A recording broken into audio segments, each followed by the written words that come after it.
부르심에 대한 용어와 또 하나님께서 우리를 위하여 하시려고 하는 일들을 우리가 좀 명확하게 성경을 통해서 확인하고 오늘 우리의 삶의 자리를 발견하는 시간 되기를 원합니다. 지난주에 우리가 성령의 인도하심에 대해서 함께 말씀을 나눴습니다. 성령의 인도하심. 성령은 우리 안에서 우리의 삶을 인도하시기를 원하신다라는 거죠. 여러분, 오늘 우리가 정말 믿음으로 고백해야 되는 것은 그 하나님은 오늘 우리의 삶을 선한 길로 인도하기를 원하십니다. 좋은 것을 주기를 원하십니다. 우리를 통해서 주님의 거룩한 뜻을 이루기를 원하십니다. 네. 그래서 여러분, 오늘 저와 여러분이 내 안에 계신 하나님의 그 선하신 인도하심을 내가 받을 수 있다. 그리고 뿐만 아니라 내가 그분의 음성을 듣고 내가 그분을 따라갈 수 있다는 확신 가운데 서기를 바랍니다. 때때로 이렇게 생각하는 분들이 계세요. 하나님의 음성은 특별한 사람만 들을 수 있다. 이렇게 생각하는 사람들이 있습니다. 그렇지 않습니다. 성경에 예수님이 이렇게 말씀하셨어요. 따라합시다. 내 양은 내 음성을 들으며 나를 알며 나를 따르느니라. 양은 누구예요? 오늘 저와 여러분이 양입니다. 내 양이라 그랬어요. 예수님이 내 양은 나를 알고 내 음성을 알아듣고 나를 따르느니라. 이것도 예수님이 그 당시에 어떤 그 목축 환경을 그대로 사람들에게 비유로 얘기하시는 겁니다. 양은 눈이 어두워서 귀가 발달되어서 그 목자의 음성과 목자의 종소리, 목자의 그 발걸음 소리를 금방 알아차린다는 거죠. 그래서 양은 눈이 어둡기 때문에 자기 임의대로 가면 낭떠러지로 곧장 떨어질 수밖에 없어요. 이리때에 밥이 될 수밖에 없습니다. 그런데 양이 사는 길은 누구의 음성을 듣고 따라가는 길일까요? 목자의 음성을 듣고 이리 가자 그러면 목자의 음성을 듣고 이리 가자 하면 그리로 가는 거고. 그래서 이 양은요, 목자를 전심으로 의지해야만 살아갈 수 있다는 것을 알아요. 그래서 양은 물에 떨어져도 죽고 양은 목자의 음성을 듣지 못해도 죽고, 그래서 양이 사는 길은 목자를 따라가는 길이에요. 그런데 시편 13편에 보니까 목자를 쫓아가는 양은 다윗이 고백하기를 여호와는 나의 목자이시니 내가 부족함이 없으리로다. 그가 푸른 물밭에 나를 누이시며 쉴만한 물가로 나를 인도하시는도다. 양은 조금 위험하거나 어떤 좀 그 불결한 상황이라면, 좀 어려운 상황이라면 양은 절대로 경계를 풀지 않는데, 근데 목자가 힘을 주는 거예요. 안심하게 하고 보호하고 있다는 것을 알기 때문에. 그러니까 양의 가장 큰 초점은 뭐냐면 목자가 나에게 뭐라고 하는가, 내 목자가 나에게 뭐라고 하는가가 가장 중요한 거예요. 예수님이 그 얘기를 하시는 겁니다. 오늘 저와 여러분의 삶에서 주님이 우리에게 뭐라고 하시는가가 가장 중요한 우리의 삶의 방향이 되기를 축복합니다. 그래서 우리가 특별한 사람만 듣는 것이 아니라 나는 하나님의 음성을 들을 수 있고 나는 하나님의 인도를 받을 수 있고, 하나님이 어떤 사람에게 말씀하실까요? 내가 주님의 뜻대로 살고 싶고 주의 인도하심을 받고 주님이 기뻐하신 일을 하고 싶다면 그 마음의 중심과 태도를 가지면 하나님은 오늘 저와 여러분에게 말씀하실 것이고, 그리고 그 하나님의 우리가 인도하심 우리가 분별하며 잘 따라갈 수가 있습니다. 오해하지 말 것은 우리가 하나님 인도를 받을 때 때로는 시행착오를 겪을 수도 있어요. 때때로는 우리가 내가 원했던 대로 되지 않을 수도 있습니다. 하나님의 인도하심을 받으며 왔는데 내가 바랬던 삶이 펼쳐지지 않을 수도 있어요. 그런데 여러분, 분명하게 알아야 될 것은 하나님은 우리의 마음의 중심을 보십니다. 하나님이요, 다윗의 어떤 용모를 본 것이 아니에요. 사람의 외모를 본 것도 아니고 그의 조건을 따진 것이 아니라 다윗의 중심을 보시고 이는 내 마음에 합당한 자라고 그를 높이 세우시고 왕으로 삼으신 겁니다. 하나님은 오늘 저와 여러분의 어떤 외형적인 것을 보지 않으시고요, 오늘 저와 여러분의 중심을 보십니다. 그리고 우리 마음이 하나님을 그냥 신뢰하고 하나님을 따르기 원하고 하나님 인도를 받기 원하면 하나님은 우리를 그 길로 인도하기를 원하세요. 하나님은 인격적인 분이십니다. 내가 듣기 원하지 않고 들어도 행하지 않고 불순종하고 주님을 따라가지 않으면 하나님이 말씀하셔도 들을 수 없겠지만 하나님은 더 이상 말씀하지 않으십니다. 그것이 이스라엘 백성들이 그 이스라엘 역사 속에서 경험한 하나님이었어요. 그들이 부르짖어도 이제는 하나님은 응답하지 않으시겠다고 말씀하셨어요.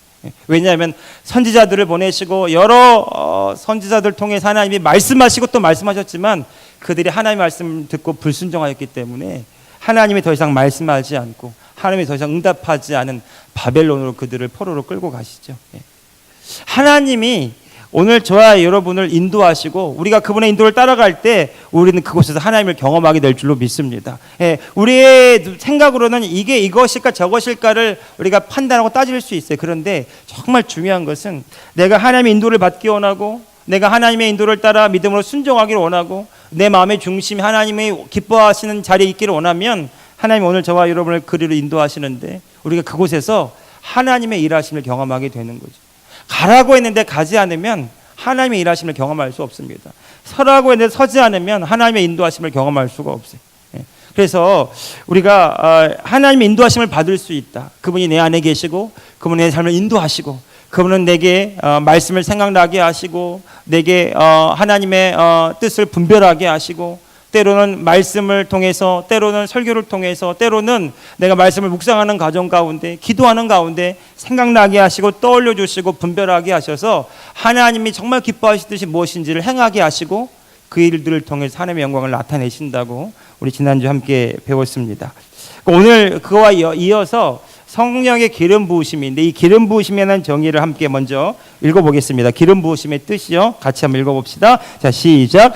우리에게 하나님의 영이 거하신다면 하나님은 우리를 통해서 하나님의 성품과 능력과 뜻을 나타내시기 원하십니다. 우리 안에 거하신 하나님께서 우리를 통해서 일하시고 하나님의 영광을 나타내시는 것이 곧 기름 부음입니다. 네. 성경에 기름 부음이라는 단어가 나오고 신약 성경에도 기름 부음이라는 단어가 나옵니다. 예. 이 요한 일서의 말씀에 보면 너희는 주께 받은 바 기름 부음이 너희 안에 거하나니 이런 표현이 있어요. 그래서 오직 그의 기름 부음이 너희의 모든 것을 가르치고 참되고 거짓이 없이 너희는 가르쳐 준 대로 그분 안에 거하라 이런 표현이 있습니다. 기름 부음이 우리 안에 거한다고 말하죠. 신약 성경에도 나오고 구약 성경에도 나오는 뜻입니다. 근데 이 기름 부음이 뭐냐? 하나님의 성령이 우리 가운데 거하셔서 그분의 성품과 능력과 그분의 지혜와 그분의 계획을 나타내기 원하시는데 하나님의 그 일하십니다. 하나님의 역사하십니다. 그것을 우리가 기름 부음이라는 표현으로 우리가 쓰고 있습니다. 어제 남자 양육반 세가족반 성경 공부하는데 한 분이 이렇게 손을 들고 질문을 하세요. 그런데 목사님 참 궁금한 게 하나 있습니다. 이게 뭐예요? 마지막 끝날 때 여쭤봤더니 그분이 그럽니다. 자꾸 목사님이 역사 그러는데 도대체 역사가 뭡니까? 그래서 인간의 역사는 뭐 이렇게 돼 있고 사람의 역사 그런 역사 말합니까? 그랬더니 그렇게 이해를 하고 있는 거죠. 용어가 생소하니까. 그럼 역사라는 뜻이 뭐죠? 예, 역사를 이번에 정확하게 아십시오. 역사는 사람이 할 수 없는 하나님만이 할 수 있는 신적인 권능과 능력의 행하심을 뜻할 때 하나님의 역사하심이다. 우리가 이렇게 말할 수 있습니다. 이렇게 하면 안 돼. 이경원 목사가 역사 있다. 이러면 되게 이거는 신성모독이 되는. 하나님의 권능과 능력으로 기이하고 위대한 일을 행하셨다. 할 때 우리가 그걸 요약해서 하나님의 역사하십니다. 하나님의 일하십니다. 그때 쓰는 말입니다. 그러니까 이 성령의 기름 부으심이 나타난다. 이렇게 흘러 넘친다. 이런 표현이 있는데 이 말은 말하면 성령이 우리 안에서 우리를 통해서 하나님의 사랑과 하나님의 지혜와 하나님의 능력을 나타내시면서 주의 뜻을 이루시는 것. 그것이 기름 부음의 뜻이라는 거죠. 성경 누가복음 4장 18절 말씀 같이 한번 읽어보겠습니다. 자, 시작. 주 성령이 내게 임하셨으니 이는 가난한 자에게 복음을 전하게 하시려고 내게 기름을 부으시고 나를 보내사 포로된 자에게 자유를 눈먼 자에게 다시 보게 함을 전파하며 눌린 자를 자유케 하고. 자, 이사야서 61장에 나오는 말씀을 예수님이 다시 인용하시는 거예요. 이사야 선지자가 이 장차올 메시아 구원자 그리스도에 관한 예언의 말씀을 예수님께서 회당에 들어가셔서 그 이사야서 말씀을 펼쳐놓으시고 이 말씀을 이사야 말씀을 읽으시는 거예요. 주 성령이 내게 임하셨으니 이는 가난한 자의 복음을 전하시고 내게 기름을 부으시고 나를 보내사 포로된 자에게 자유를 눈먼 자에게 다시 보게 함을 전파하며. 자, 지금 예수님이 이사야서 말씀을 인용하고 있는 이유가 뭘까요? 지금 내게 기름 밑줄 그은 부분 있죠. 내게 기름을 부으시고 나를 보내사 포로된 자에게 자유를. 자, 여기서 나와 내게 기름을 부으셨다. 이 나가 누군가요? 이사야 선지자가 예언한 바로 그 구세주 메시아가 바로 나라고 하는 것을 예수님이 지금 사람들 앞에서 설명하시는 거예요. 이사야 선지자가 기름 부음 받은 자가 와서 포로된 자에게 자유를, 눈먼 자를 다시 보게 하고 눌린 자를 자유케 하고 가난한 자에게 복음을 전하는 일들을 하시게 될 것이다 라고 말했는데, 오늘 그 이사야서의 말씀이 오늘 너희가 보는 그대로 너희에게 응하였도다, 내가 바로 그 사람이다라는 것을 예수님이 지금 설명하고 있는 거죠. 그러니까 여러분, 예수 그리스도의 그리스도라는 뜻이 뭐냐면, 따라합시다. 그리스도는 기름 부음 받은 자라는 뜻입니다. 예, 기름 부음 받은 자라는 뜻이. 예. 이 기름 부음을 받았다라고 하는 것은 우리가 이 구약 성경을 통해서 기름 붓는 행위를 우리가 보면 다 알 수 있어요. 자, 첫 번째, 거기 기름 부으심 행하는 성경의 그 근거를 한번 먼저 읽어보겠습니다. 자, 시작. 첫 번째, 어떤 물건을 하나님에게 속한 것 혹은 하나님의 나라 소유로 성별하거나 거룩하게 구별할 때입니다. 구약에서는 회막과 성전 모든 기구에 기름을 발랐습니다. 민수기 7장 1절 말씀 함께 읽어봅시다. 시작. 모세가 장막 세우기를 끝내고 그곳에 기름을 발라 거룩히 구별하고 또 그 모든 기구와 제단과 그 모든 기름에 기름을 발라 거룩히 구별한 날에. 아멘. 구약 성경에 보면 하나님께서 모세에게 기름을 부어서 바르라고 그랬어요. 성전의 모든 기물과 또 성막에 다 기름을 바르라고 하셨는데, 기름을 바르게 하신 이유는 뭐냐면 거룩하게 구별되었다라는 것을 선언하시는 겁니다. 그러니까 이 기름 부음은 어떻게, 하나님이 기름 부음을 왜 행하셨는가? 거룩하게 구별시키기 위해서, 하나님의 일을 위해서, 하나님의 영광을 나타내기 위해서, 하나님의 뜻을 이루기 위해서 거룩하게 구별되게 했다라는 거죠. 그러니까 예수님께서 이 땅에 오셔서 행하실 때 하나님이 예수님을 거룩하게 구별하셔서 하나님의 뜻을 행하는 자로 그렇게 세우셨다라는 의미예요. 두 번째, 같이 읽어봅시다. 성경에서 기름 부음을 행하는 이유가 있어요. 두 번째, 시작. 하나님의 뜻을 이루거나 하나님의 일을 행할 사람으로 부름받게 하거나 인치실 때입니다. 구약에서는 주로 왕, 제사장 그리고 선지자에게 기름 부으심을 행하는 것을 볼 수 있습니다. 출애굽기 40장 15절에 그 아론 제사장의 아들들에게 이와 같은 일을 했어요. 같이 읽어봅시다. 시작. 그 아버지에게 기름을 부음같이 그들에게도 부어서 그들이 내게 제사장의 직분을 행하게 하라. 그들이 기름 부음을 받았은즉 대대로 영영이 제사장이 되리라 하시매. 자, 하나님께서 제사장을 세우실 때는 하나님의 대리자로 세우는 겁니다. 민족을 대표하고 또 하나님의 중재자로 하나님의 대제사장을 세우실 때 하나님이 그들에게 기름을 부어서 하나님의 일을 하게 하시려고 거룩하게 세우시는 거죠. 하나님이 그 다윗 왕을 세우실 때도 사무엘 선지자를 보내십니다. 사무엘 선지자를 보낼 때 사무엘에게 기름병에다 기름불에다가 기름을 채워서 가게 하세요.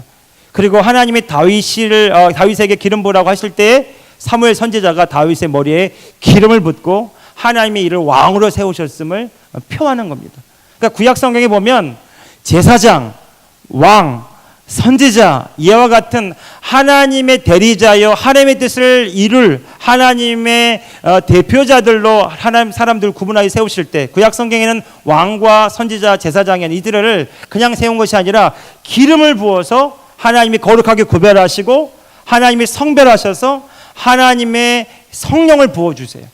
다윗이 하나님의 영에 감동받아서, 이사야 선지자가 하나님의 영에 감동받아서, 제사장들이 하나님의 성령에 감동받아서 하나님의 일을 하는 겁니다.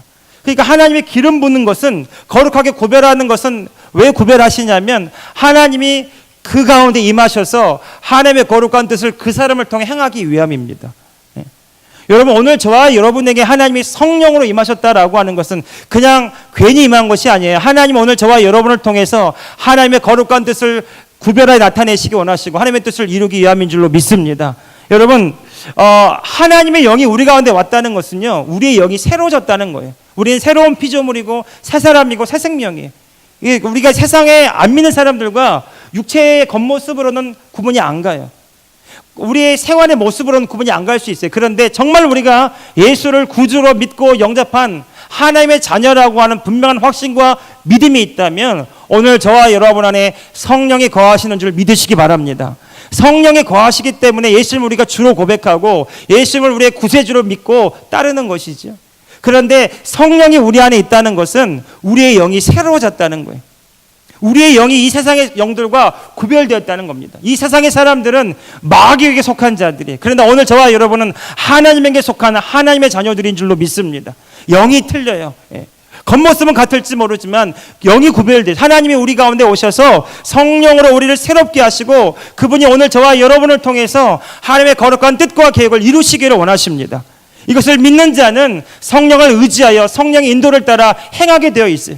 자신의 연약함, 자신의 부족함을 바라보고 한탄하는 사람이 아니라 내 안에 살아계시는 거룩하신 하나님, 위대하신 하나님, 그분의 영광을 보고 싶어서 믿음으로 살아가게 될 줄로 믿습니다. 엘리사가 그런 사람 아니에요? 엘리야에게 임했던, 갑절에나 임했던 그 당신에게 임했던 그 하나님의 영감이 나에게 임하기를 원합니다. 이 거룩한 열정과 사모함, 오늘 저와 여러분에게도 믿음으로 부여잡고 믿음으로 의지하며 나아가는 그 기도 제목 되기를 축복합니다. 하나님, 나는 이대로 살 수 없습니다. 하나님, 내 안에 계신 성령님, 나를 통해서 나와 함께 하셔서 하나님의 거룩한 뜻을 이루어 주시옵소서. 그냥 단순히 문제 해결이 아니라 하나님, 나를 향한 하나님의 거룩한 뜻이 무엇입니까? 하나님, 나를 향한 하나님의 계획이 무엇입니까? 하나님, 내가 하나님의 거룩하게 구별된 자로서, 성령 받은 자로서 성령의 인도하심을 따라 하나님의 기뻐하신 일들을 할 수 있는 바로 그 사람이 되게 하여 주옵소서. 그래서 베드로전서 2장 9절에요. 사도 베드로가 아주 놀라운 얘기를 하죠. 베드로전서 2장 9절에 보면 이렇게 말합니다. 우리는 너희는 택하신 족속이요 왕 같은 제사장들이요 거룩한 나라요 그의 소유된 백성이니 너희는 택하신 족속이요 왕 같은 제사장들이요 거룩한 나라요 그의 소유된 백성이니 이는 너희를 어두운 데서 불러내요 그의 귀한 빛에 들어가게 하신 예수 그리스도의 아름다운 덕을 선전하고 나타내려 하기 위함이다. 오늘 저와 여러분을 부르신 이유는 예수 그리스도의 아름다운 덕을 선전하기 위해서, 주님이 내게 행하신 그 놀라운 일들을 증거하기 위해서, 주님이 내게 행하신 놀라운 위대한 일들을 간증하기 위해서, 찬양하기 위해서, 영광 돌려드리기 위해서 오늘 저와 여러분이 이 땅에서 주님과 함께 살기를 예수님의 이름으로 축복합니다. 자, 세 번째 같이 읽어봅시다. 시작. 하나님의 권능을 가지고 이 땅에서 하나님 나라의 일을 행하도록 하기 위해서입니다. 자, 사도행전 10장 38절에 이 그 사도 베드로가 이방인 고넬료 백부장과 그의 가족들에게 복음을 전하면서 성령이 나타나심을 이렇게 증거하고 있는 거예요. 같이 읽어보겠습니다. 시작. 하나님이 나사렛 예수에게 성령과 능력을 기름 붓듯 하셨음에 저가 두루 다니시며 착한 일을 행하시고 마귀에게 눌린 자 모든 자를 고치셨으니 이는 하나님이 함께 하셨음이라. 아멘. 자, 보십시오. 여기 사도행전 10장 38절에서 성령의 능력과 권능이 나타나고 방언이 임하고 하나님의 놀라운 은혜가 나타날 때에 이 일을 설명할 길이 없는 거예요. 어떻게, 왜, 어떤 경로로 우리에게 이런 기적이 일어나고 이런 체험이 일어나고 이런 성령의 체험이 일어나고 어떤 이런 구원의 역사가 일어나는가 설명할 길이 없는데 사도 베드로가 성경 말씀을 인용하면서 그리고 예수님이 하신 일들을 증거하면서 이렇게 말합니다. 하나님이 나사렛 예수에게 성령과 능력을 어떻게 하셨다고요? 기름 붓듯 하셨으며. 자, 여기 보면 이게 의미가 제대로 나옵니다. 성령의 능력, 성령이 오늘 저와 여러분 가운데 풍성하게 나타나고 흘러 넘치는 것, 이게 기름 부음의 어떤 모습으로 나타난다는 거죠. 그러니까 기름을 부으면 흘러 넘치지 않아요. 계속 흘러나고 흘러 넘치는 것처럼 성령의 역사하심이 우리 안에서 밖으로 흘러 넘치는 상태.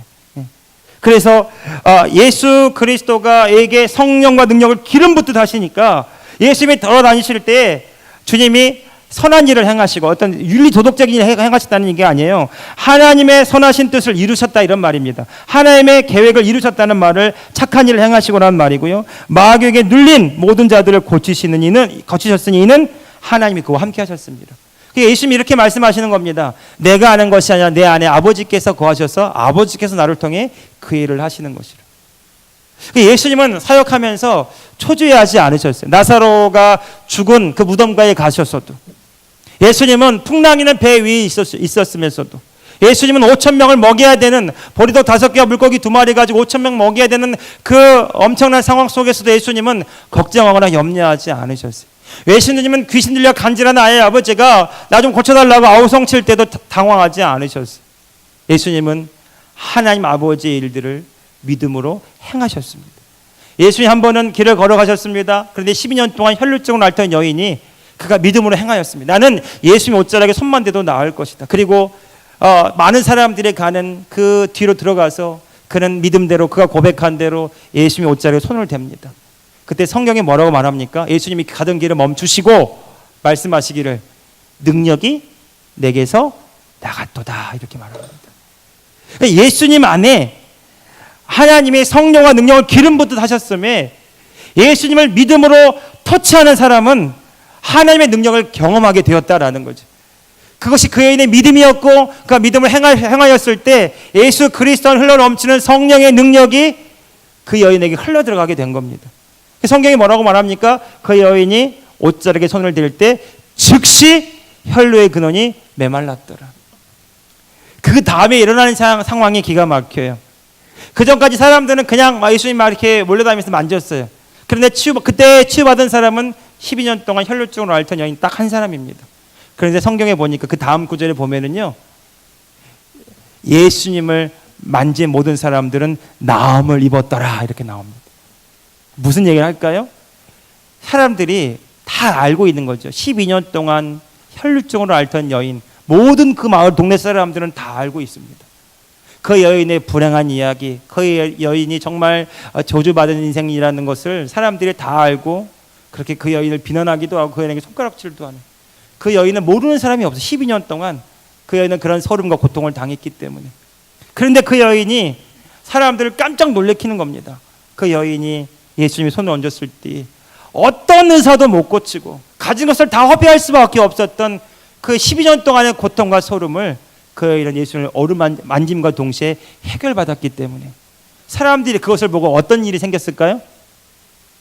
뭐가 일어났을까요? 그 안에서 이제 그냥 만진 게 아니라 믿음으로 만지기 시작하는 거예요. 뭐 어떤 믿음이요? 나도 예수님의 옷자락에 손으로 대면 나도, 성경에 말합니다. 예수님 만진 자가 나음을 입었더라. 그 여인은 믿음의 통로가 된 겁니다. 오늘날 많은 사람들이 하나님의 영광을 보기 원합니다. 그런데 오늘 저와 여러분은 이 소망 가지기 원합니다. 오늘 저와 여러분이 많은 사람들에게 하나님의 영광을 드러내주는 통로가 되기를 예수님의 이름으로 축복합니다. 우리를 보면 많은 사람들이 우리를 통해서 하나님께로 나아가는 문이 되길 바랍니다. 당신을 보니까, 당신에게 임하시고 당신에게 위대한 일 행하신 하나님을 보니까 하나님이 정말 살아계시는군요. 이렇게 고백되고 찬양하는 일들이 있길 바랍니다. 여러분, 다니엘이 그런 사람이었어요. 여러분, 다니엘이 그 느부갓네살 왕에게 절하지 않는 사람은 다 사자굴에 떨어 죽을 것이라고 말했는데 다니엘은 여전히 예루살렘 성전을 향하여 기도하였습니다. 그때 사람들의 모함을 받고 그가 사자굴에 떨어지잖아요. 다 죽은 줄 알았는데 천사가 사자들의 입을 막습니다. 왕이 감탄을 해요. 왕이 회개합니다. 다니엘아, 너의 하나님이 너를 살려주셨느냐 이렇게 말합니다. 그리고 그 하나님을 알지 못하는 그 우상을 숭배하는 그 왕이요, 하나님의 이름을 찬양하는 일들이 일어납니다. 하나님을 경배하는 일들이 일어나요. 여러분, 엘리사에게 찾아왔던 그 나만 장군이요, 그는 아람 군대 장관입니다. 그런데 이 나병에 걸려서 고침을 받으러 왔다가 한번 돌아갈 것 같았지만 우리가 잘 아는 것처럼 요단강에 가서 7번 몸을 담그잖아요. 담글 때 그가 엘리사의 말대로 치유를 받습니다. 나만 장군이 뭐라고 말합니까? 그가 하나님을 경배하고 찬양합니다. 내가 나와 내 가정이 하나님을 믿겠습니다 고백하고 소원합니다. 그러니까 하나님은요, 오늘 저와 여러분에게 기적을 일으키고 그게 끝이 아니에요. 오늘 저와 여러분을 통해서 일하기 원하신 하나님은 오늘 저와 여러분을 통해서 하나님의 살아계심과 그분의 위대하심과 그분의 거원하심이 증명되기를 원하시는 줄로 믿습니다. 오늘 저와 여러분이 그 거룩한 열망과 소망을 가지고 성령의 능력을 의지하여 믿음으로 행하는 자들이 되기를 예수님의 이름으로 축복합니다. 자, 예수님에게 하나님의 기름 부으셨어요. 그분에게 능력이 있었습니다. 그분의 기름 부음이 하나님의 사역을 하는데 통로가 되었던 거죠. 하나님의 성령이 흘러 넘치니까 맞는 자마다 치유가 일어나고, 하나님의 성령의 능력이 흘러 넘치니까 많은 사람들이 그분의 말씀을 듣게 되고 구원에 이르게 되고요. 그분의 능력이 아니에요. 하나님의 능력이, 하나님이 그를 통해서 일하시니까 그와 같은 일이 일어난다라는 것입니다. 그러면 오늘 저와 여러분은 어떻습니까? 오늘 저와 여러분 안에 하나님이 계십니까? 자, 우리 고린도서 1장 21절 22절 같이 한번 읽어봅시다. 자, 시작. 우리를 그리스도 안에서 견고하게 하시고 우리에게 기름을 부으시는 이는 하나님이시니 저가 또한 우리에게 인치시고 보증으로 성령을 우리 마음에 주셨느니라. 이미 성령이 우리 안에 거하십니다. 그분이 우리를 통해서 일하기를 원하십니다. 이제 핵심은 뭐냐면 그분이 우리를 통해 일하시도록 우리가 행하는 게 중요해요. 그래서 마지막에 성령의 기름을 활성화시키는 길 제가 네 가지로 크게 한번 요약 정리해봤어요. 첫 번째입니다. 첫 번째는 비우는 단계입니다. 같이 읽어봅시다. 비움입니다. 시작.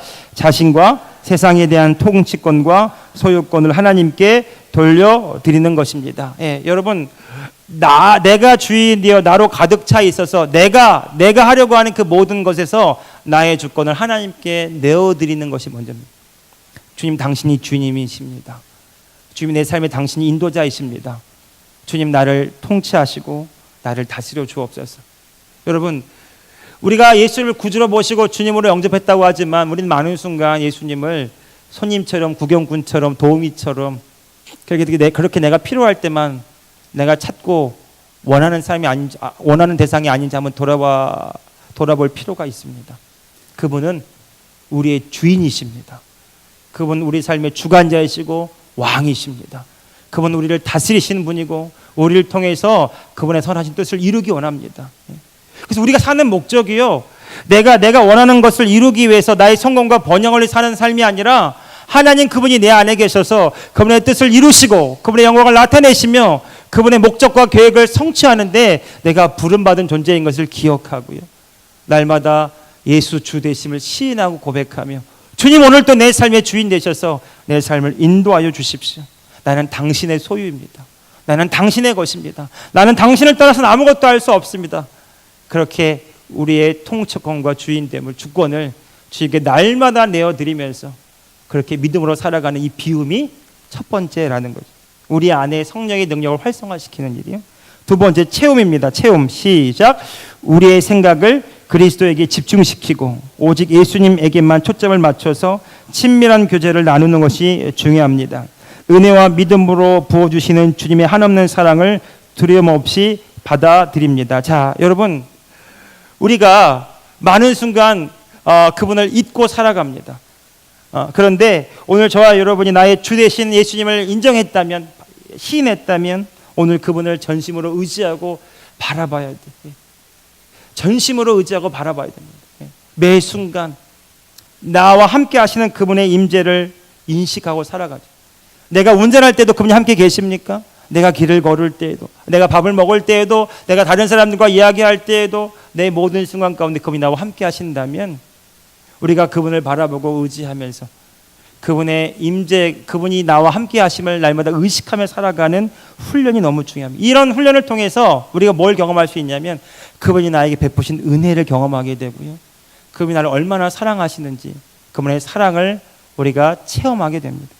우리가 그분의 은혜와 십자가의 은혜와 그분의 십자가의 놀라운 사랑을 체험하게 될 때 깨닫게 되는 것이 있어요. 나의 죄가 그분에게로 옮겨가고 우리가 죄책감, 정죄감, 패배감에 사로잡혀 있지 않고 그분의 한없는 사랑 안에서 내가 하나님의 사랑받는 자녀인 것을 깨닫게 되고 믿게 되고 그런 믿음으로 살아가게 되는 것입니다. 이것이 그분의 사랑으로 채우고 그분의 은혜로 채우고 그래서 그분으로 충만해지는 단계, 이 단계를 우리가 성령의 충만함이라고 말할 수 있습니다. 성령의 충만함, 그분의 임재로 충만함. 그래서 이 단계 오면 오늘 저와 여러분이 이런 고백을 할 수 있어요. 나 주님이면 충분합니다. 우리 한번 고백해 봅시다. 먼저 주님이면 충분합니다. 예, 여러분 정말 그렇게 고백할 수 있습니까? 세상 어떤 다른 것을 의지하지 않고 내 오직 주 되신 주님만 의지하고 바라봅니다. 나는 주님만 의지합니다. 주님이면 충분합니다. 십자가 그 능력이면 충분합니다. 내가 다른 어떤 것을 의지하지 않습니다. 나는 주님만 의지합니다. 그래서 담대하게 되고 사랑으로 충만하게 되고 믿음으로 행하게 되는 상태, 우리가 성령의 충만한 가득 채워지는 상태. 그리고 세 번째, 나눔입니다. 같이 읽어봅시다. 시작. 우리에게 임하시고 우리를 통치하신 하나님의 사랑과 은혜를 다른 사람들에게 흘려보내는 것입니다.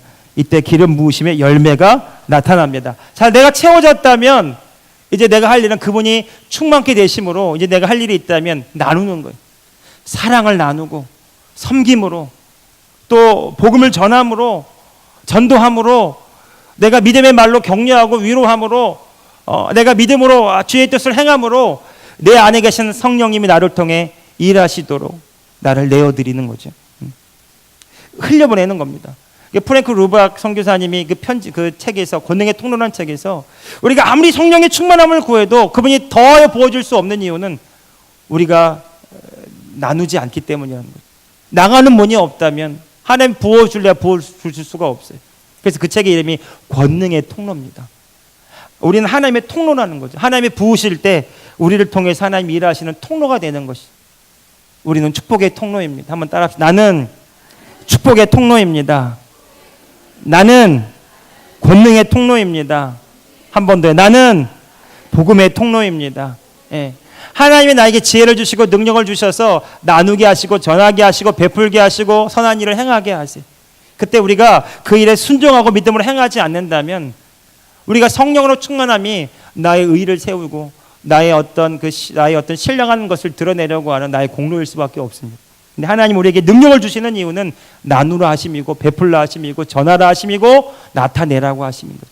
그래서 우리가 기도해줘요. 우리가 정말 구했다면 여러분 믿음으로 기도하기를 시작하십시오. 중보 기도를 하시기 바랍니다. 복음도 전하시기 바랍니다. 사랑으로 행하시기 바랍니다. 믿음으로 행하시기 바랍니다. 그때 하나님의 능력이 우리를 통해서 나타나시는 기름 부음의 역사를 경험하게 될 줄로 믿습니다. 그때 우리가 고백하게 되는 거예요. 내가 하는 것이 아니라 하나님 그분이 내 안에 계셔서 그 일을 하셨구나. 그게 드림입니다. 드림 단계 같이 읽어봅시다. 시작. 우리가 감사와 찬양과 경배로 주님의 사랑과 은혜를 높여드리는 것이 중요합니다. 많은 사역자들이나 또 많은 봉사자들이나 우리가 실족하는 이유가 있습니다. 내가 열심히 했는데 그에 걸맞는 기대와 보상이 채워지지 않으면 실망합니다. 내가 사람에게 무언가 행했는데 그 사람이 내가 원했던 결과를 가져오지 않으면, 내가 기대했던 반응이 보이지 않으면 실망합니다.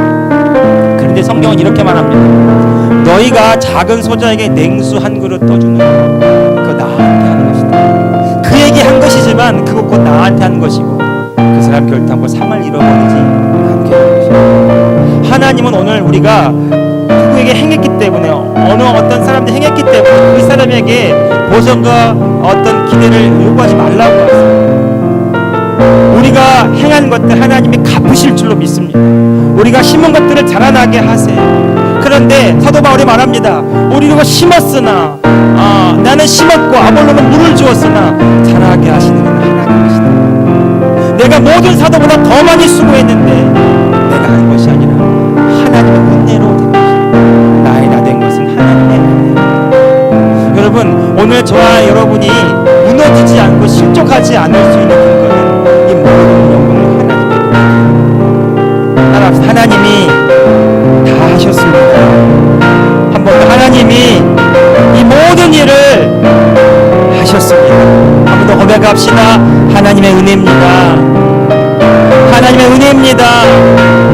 하나님 찬양합니다.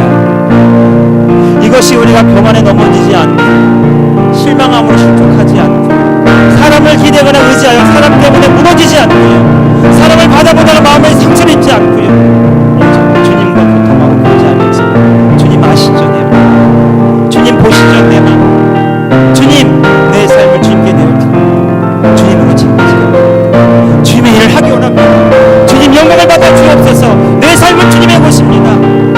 이렇게 우리가 믿음으로 날마다 주님과 동행하며 주의 일을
안에 거하고 있다고 말합니다.